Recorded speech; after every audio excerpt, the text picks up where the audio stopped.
At the beginning of the 2010s, the world witnessed a silent race for urban megaprojects. Emerging countries sought to demonstrate their economic power through monumental constructions, cities planned from scratch, and developments that promised to redefine the future of urban life.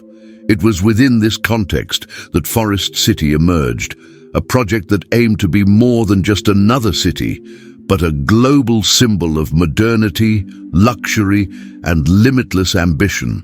Located in southern Malaysia near the border with Singapore, Forest City was officially announced in 2014 as a mega project valued at approximately $100 billion. From the very beginning, the proposal was bold: to build 4 entirely new artificial islands on the sea, transforming a barely explored coastal area into a futuristic, highly technological, and self-sufficient urban center. According to its developers, Forest City would be a city of dreams, designed to house up to 700,000 people. High-end residential skyscrapers, suspended parks, green areas integrated into architecture, luxury shopping centers, hospitals, international schools, and intelligent transportation systems were all part of the plan. Everything was carefully designed to convey the idea of a perfect, organized, sustainable, and extremely exclusive future. The image sold to the public was that of an ecological city where nature and technology would coexist in harmony. Green-covered building facades, wide and clean streets, the absence of chaotic traffic, and urban life controlled by smart systems reinforced the narrative that Forest City represented the next stage in global urban evolution. However, behind the beautiful 3D renderings, promotional videos, and optimistic speeches, warning signs were already present, but largely ignored. The remote location, the almost total dependence on foreign buyers, and the disconnect from local social reality were quietly planting the seeds of a much larger problem. Before continuing, take a moment to subscribe to the Wrong Project channel if you haven't already. If content about mega projects that went wrong interests you, leave a comment sharing your opinion about building cities from scratch like Forest City. Your input is essential to the channel. Forest City was not born merely as a real estate project, but as a showcase of economic power and geopolitical ambition. Its launch was celebrated as a historic milestone, not only for Malaysia, but for the entire Southeast Asian region. Few could have imagined that years later, this same city would be cited as one of the most emblematic examples of urban failure in the 21st century. In this first part, we understand how Forest City was conceived to impress the world. From here on, a simple yet unsettling question begins to take shape. Who was this city really built for? After the official announcement, Forest City began to be presented as an example of flawless urban planning. Unlike traditional cities, which grow organically over decades or centuries, this project promised to eliminate urban chaos from the very beginning. Every street, building, and public space was designed before the first shovel of sand was removed from the seabed. The central concept was simple and seductive. If the problems of modern cities arose from uncontrolled growth, then a city planned from scratch could avoid them entirely. Forest City would be clean, quiet, efficient, and visually impressive. There would be no slums, endless traffic jams, or deficient infrastructure. Everything would be in the right place from day one. Promotional materials reinforced this idea of perfection. Institutional videos showed families walking calmly along tree-lined avenues, children playing in suspended parks, and residents living in luxurious apartments overlooking the sea. The city appeared to be designed not only to be lived in, but to be admired. Another constantly highlighted point was the environmental proposal. Forest City branded itself as a green city, with plant-covered buildings, water reuse systems, energy efficiency, and harmonious coexistence with nature. In theory, it was presented as a modern response to the criticisms directed at the polluted megacities of the 20th century. However, This excessively controlled planning concealed a fundamental weakness. Cities are not just physical structures. They depend on social, cultural, and economic dynamics that cannot be fully predicted or imposed by architects and investors. Forest City was designed as a finished product, not as a living organism in constant transformation. Furthermore, the very process of creating artificial islands raised concerns.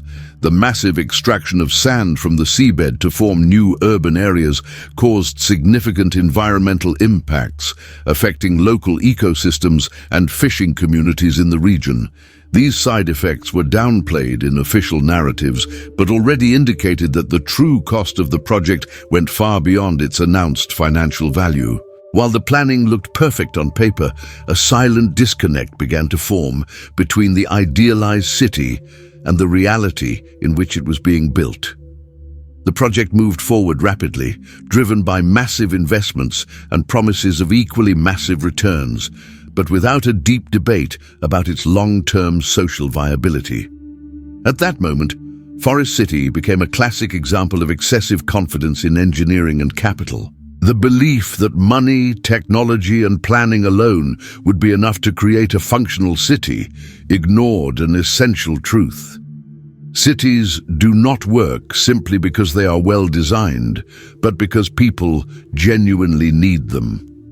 This illusion of absolute control would profoundly shape the next chapters of Forest City's story. As Forest City progressed from paper to reality, one fundamental aspect of the project became increasingly evident. The city was not being built for the local population of Malaysia. Although physically located in the country, its economic, cultural, and social logic clearly pointed to a different audience. From the beginning, apartments and properties in Forest City were priced far above the average Malaysian real estate market. The units were marketed as high-end luxury products, aimed at wealthy investors. In practice, this automatically excluded most local citizens who did not see the city as a realistic housing option, but as a development disconnected from their economic reality. The project's commercial strategy reinforced this disconnect. A large portion of its sales campaigns targeted foreign markets, especially China. Forest City was promoted as an international investment opportunity, a modern and secure asset in a foreign country, close to Singapore and with promises of high real estate appreciation. Many buyers purchased properties without ever visiting the site. For them, Forest City did not need to function as a city, it only needed to exist as a financial investment. Apartments were bought, resold, or simply left empty, waiting for a future appreciation that never materialized as expected. This logic turned the city into something artificial, not only from a geographical standpoint, but also socially. A city without permanent residents, without community bonds, and without an active local economy struggles to sustain itself. Businesses fail to thrive, services do not develop, and urban space loses its purpose. Furthermore, Forest City was conceived as an isolated enclave. Instead of integrating with neighboring cities and local communities, it turned inward, with its own infrastructure and little interaction with the surrounding region. This reinforced the perception that it was a city for foreigners, disconnected from the needs and cultural identity of the area. Over time, this strategic choice began to exact its price. The absence of real residents became visible in empty streets, silent buildings, and lifeless public spaces. Forest City existed physically, but not socially. It was an urban stage without protagonists. By ignoring the local population and betting almost exclusively on external investors, the project assumed a massive risk. Any economic, political, or regulatory change in those markets would directly impact the city's viability, and as history would soon reveal, that risk would quickly become reality. Forest City was becoming a clear example of how a city can fail when it is designed as a financial product rather than a space for human life. During its early years, Forest City advanced under a favorable political environment. The project enjoyed institutional support and was portrayed as a symbol of economic progress and foreign investment attraction. However, this political stability was more fragile than it appeared, and a shift in Malaysia's government would become a decisive turning point for the city's future.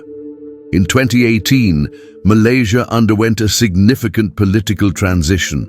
A new government came into power with a critical stance toward large real estate developments aimed primarily at foreigners. Forest City, once promoted as a source of national pride, quickly became seen as an example of excess, lack of social planning, and erosion of economic sovereignty. Authorities began publicly questioning the project's purpose. The central argument was simple, yet powerful. Why build a massive city that the local population could not afford to live in? The perception that Forest City primarily benefited foreign investors while offering little direct social return to Malaysian citizens gained traction in public debate. As a result, the regulatory environment began to shift. Official statements discouraged foreign property purchases and raised doubts about granting long-term visas to international residents of Forest City. Even without an immediate formal ban, legal uncertainty alone was enough to shake investor confidence. The impact was swift and severe. Sales slowed dramatically, new buyers vanished, and many investors attempted to offload their properties. A project that relied almost entirely on foreign capital began to feel the consequences of its structural vulnerability.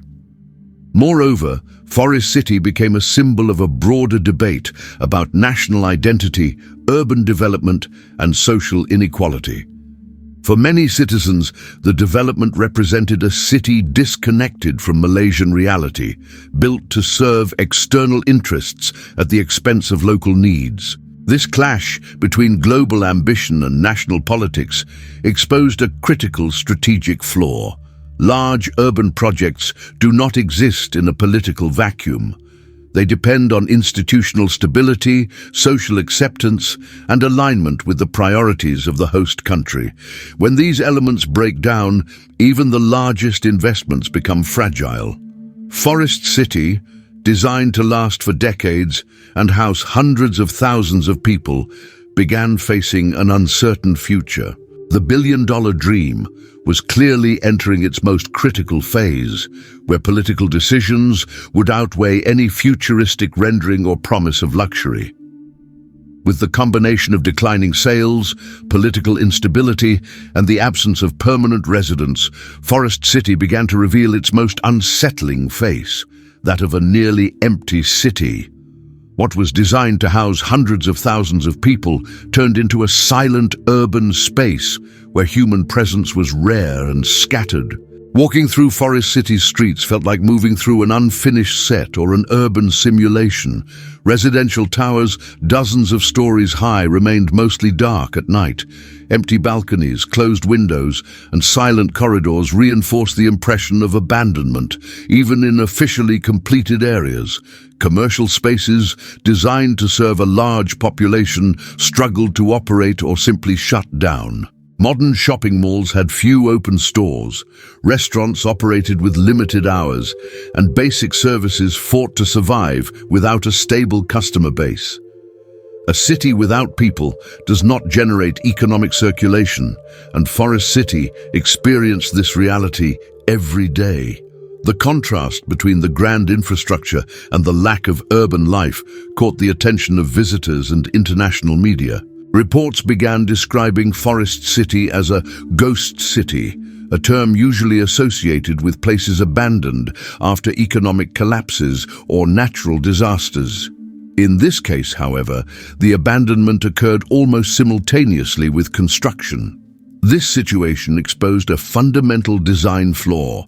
Forest City was conceived to exist first as a real estate showcase, and only later, perhaps, as a functional city. The problem is that cities do not work in reverse. Without real residents, there is no routine, no culture, no urban identity. Even the few residents who moved to Forest City faced daily challenges. The scarcity of services, the lack of fully operational schools and hospitals, and limited job opportunities made everyday life difficult. Many ended up leaving after short stays, further reinforcing the cycle of emptiness. The image of a ghost city was not merely symbolic, but a direct reflection of flawed strategic choices. The excessive focus on luxury, speculative investment, and futuristic appearance pushed aside what truly makes a city alive: human relationships, social diversity, and genuine need for occupation. Forest City became a visual and concrete reminder that infrastructure alone does not create a city. It only creates an empty space, waiting for a life that may never arrive. The project was no longer seen as a dream interrupted, but as a warning for future megaprojects around the world. As Forest City emptied out, the project's financial consequences became impossible to ignore. What had been planned as a highly profitable venture gradually turned into a massive economic burden. The logic was simple. Without residents, sales, or economic activity, there was no cash flow to sustain a development of such colossal scale. The company responsible for developing Forest City had taken on financial commitments based on extremely optimistic projections. The business model relied on continuous property sales to foreign investors, especially during the early phases of the project. When this flow was interrupted, the entire financial structure began to collapse. Maintenance, security, infrastructure, and unfinished construction costs continued to accumulate, even as revenues sharply declined. Empty buildings still had to be maintained, streets had to be cleaned, and urban systems had to operate, despite the absence of a population to justify these expenses. The empty city was paradoxically extremely expensive. Moreover, the project was far from completion. Less than 15% of Forest City's original plan was actually built. Large areas designated for new buildings, commercial centers, and public spaces remained as empty plots or abandoned construction sites. Each unfinished structure represented invested money with no return. Forest City's financial collapse did not occur in isolation. It was part of a broader context of difficulties faced by large Asian real estate conglomerates, many of which had expanded aggressively based on easy credit and unrealistic expectations of continuous growth. When the market slowed, these models proved unsustainable. As debt increased, confidence from banks, investors, and commercial partners quickly eroded. Forest City stopped being seen as an opportunity and started being regarded as a risk. The project's very continuity came into question, raising discussions about permanent abandonment, forced restructuring, or government intervention.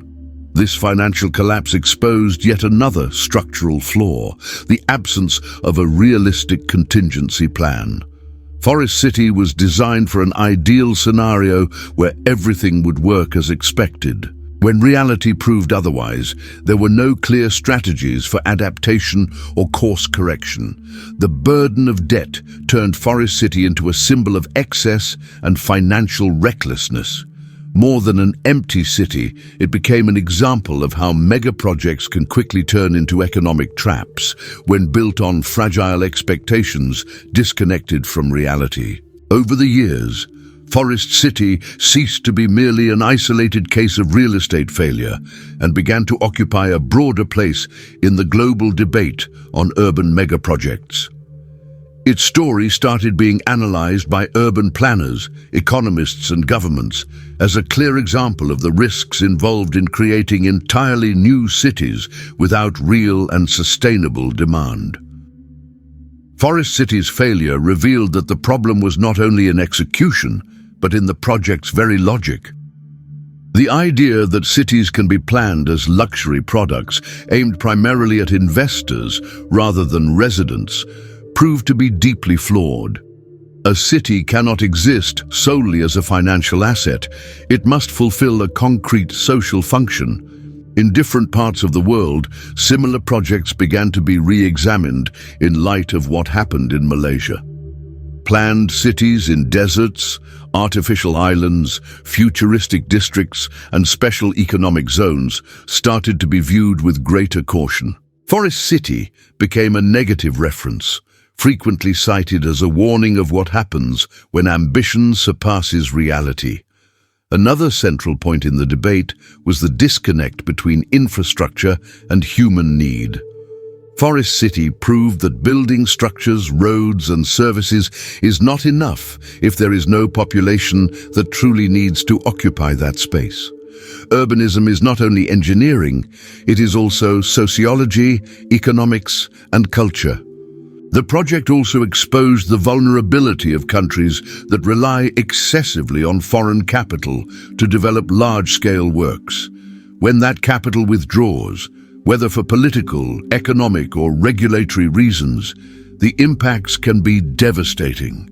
Forest City demonstrated how external dependence can compromise the long-term sustainability of an urban project. Additionally, the case raised ethical questions about the use of natural and financial resources in developments that provide little benefit to the local population. In a world where affordable housing is an increasing problem, empty billion-dollar projects came to be seen as symbols of inequality and waste. Forest City failed not only as a city, but as an idea. It represented a vision of the future based on exclusivity, isolation, and speculation, rather than inclusion, integration, and real necessity. This contrast gave its failure a much greater impact than that of other unsuccessful projects. Today, when analyzed globally, Forest City serves as an essential case study for understanding the limits of urban planning driven solely by capital. It teaches that cities cannot be imposed on the world as finished products, but must emerge from real demands, local contexts, and genuine human relationships. The story of Forest City ends not with an explosion or a sudden collapse, but with a profound silence. A silence made of empty streets, unfinished buildings, and promises that were never fulfilled. This silence is perhaps the most symbolic element of the entire project, as it represents everything that was ignored during its conception. Forest City did not fail due to a lack of money, technology, or technical capability. On the contrary, few urban projects in history had so many resources available from the beginning. What was missing was an understanding of what truly sustains a city over time: people, purpose, and integration with local reality. By being conceived as a status symbol and an international showcase of luxury, the city lost its basic function. Housing ceased to be the primary goal and became merely a vehicle for financial speculation.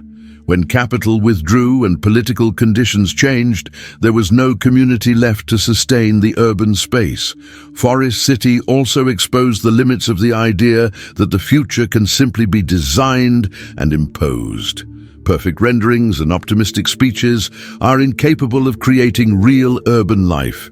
Cities are not born finished. They form slowly through human relationships, conflicts, adaptations, and concrete needs.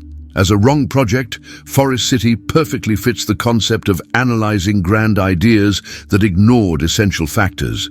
It shows that the error lies not only in the final outcome, but in the path chosen from the very beginning.